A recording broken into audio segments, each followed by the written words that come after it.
Hey everybody, it's Marcus again. I just wanted to make a real quick video about some of my thoughts on just leadership in general, especially when it comes to the corporate world. I worked at a company for several years and then in the Army and the officer corps.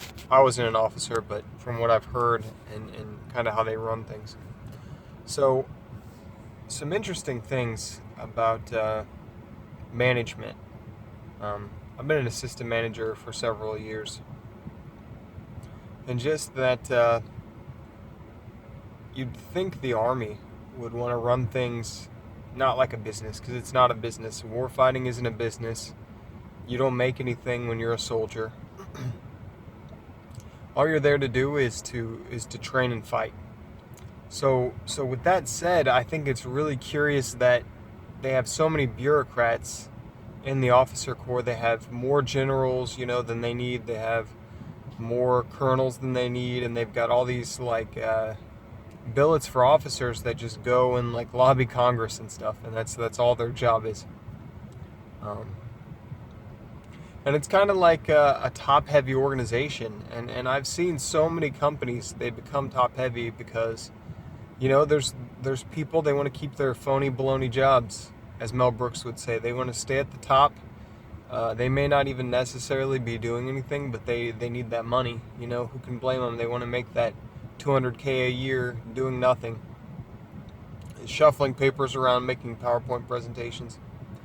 And so many companies become top heavy, including the military. But the company I was with for sure was very top heavy because there were more.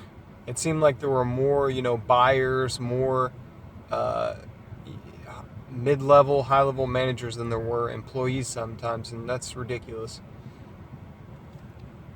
Somebody said in an article I was reading that anytime the military has to cut funding, they cut fat, they cut into the muscle instead of the fat, and I think I see that in so many places.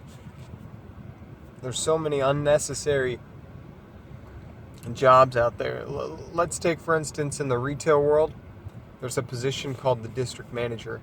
And this is just my personal opinion, but the district manager's role shouldn't really be to manage the district. This is, again, just my personal opinion, but they should be the partner to the store manager. The store manager runs the store manager has assistants and then employees. Businesses don't have any sort of trust for their leaders anymore. Leaders aren't allowed to make any decisions by themselves. If you make a wrong decision, you're gonna hear about it for sure. If you if you fail somewhere, if your numbers aren't right somewhere, you're gonna hear about it for sure. There's gonna be no period where you get time to catch your breath. There's gonna be no learning period at all. I mean, once you're there, you're expected to make a change yesterday. Army's the same way.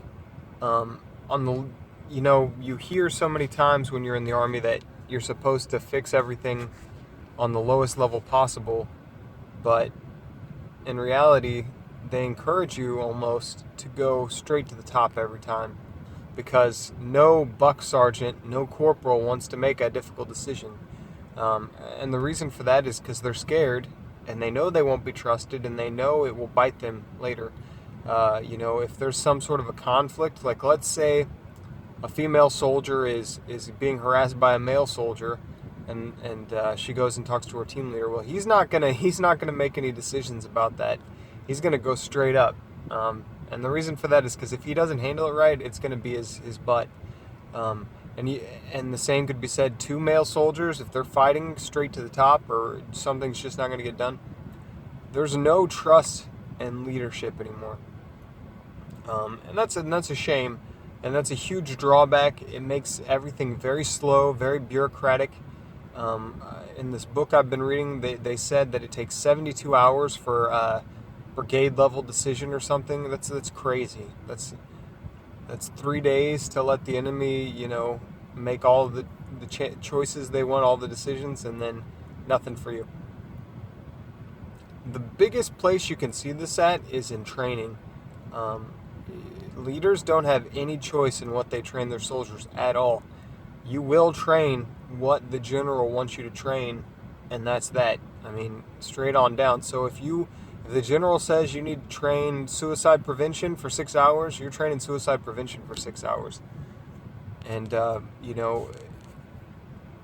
that might be that you just sign off on a piece of paper saying you did 6 hours of suicide training. That's the big problem. Isn't that the general's expecting all this stuff? It's that, there's too many cracks to slip through. And there's really no accountability for leadership, because as you go up the line, you see, like, you can make any excuse you want. You can say, well, the colonel can just lie and say, hey, you know what? All of our soldiers signed off on this piece of paper. I mean, they said they did it, so they must have done it, And this top-down leadership style just isn't smart. I mean, it's very slow. It's very clunky. Let's take, for example, there's something called battalion runs in the Army.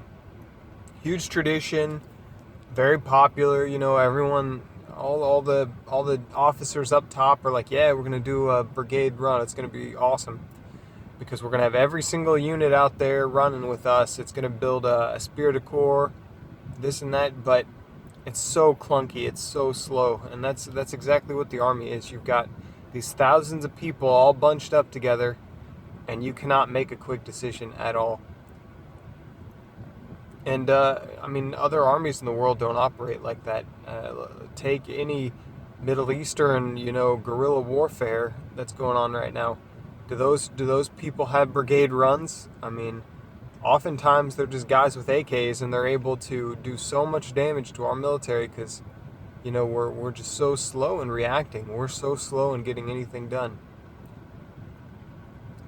And when you go back to the Revolutionary War, how badly would we have lost if we did our second generation warfare tactics that we do now against the British? They would have. I mean, we didn't have the numbers. It was down to guerrilla warfare that saved us. We've really taken a step back since then. We've got top-heavy leadership styles. We've got nobody wants to change anything, status quo all the way. And not only do you see this in the Army, you see this in businesses all over. They're just completely unwilling to change their practices because they want to hold on to their jobs. They want to hold on to that paycheck. They don't want to downsize anything. If they're going to downsize something, it's going to be your labor. You're going to have less man hours to get stuff done, and you're going to be expected to get it done anyway. Nobody wants to hear why you failed. Nobody wants to hear that you failed. You better succeed. And if you haven't succeeded, you better just lie and say you succeeded anyway, because there's no room for failure. And that's ridiculous, because in reality, you fail all the time. I mean, you might fail to make it to the bathroom on time. I mean, to be vulgar. I mean, there's all sorts of times in your life where you haven't succeeded. And that's just normal. That's just a normal part of life.